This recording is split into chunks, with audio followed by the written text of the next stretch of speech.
Na kusalimu kwa jina la Yesu.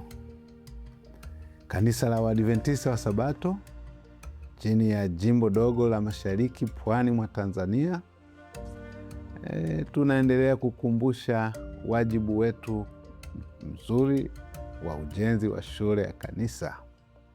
Kujenga shule ni kujenga msingi wa watoto wetu na vile vile kujenga taifa la kesho.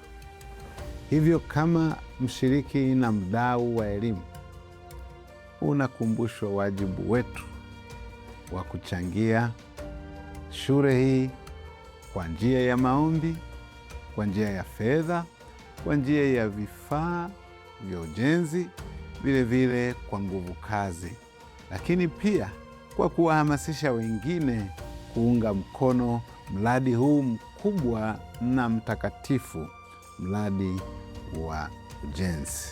Bwana akubariki unaposhiriki nasi.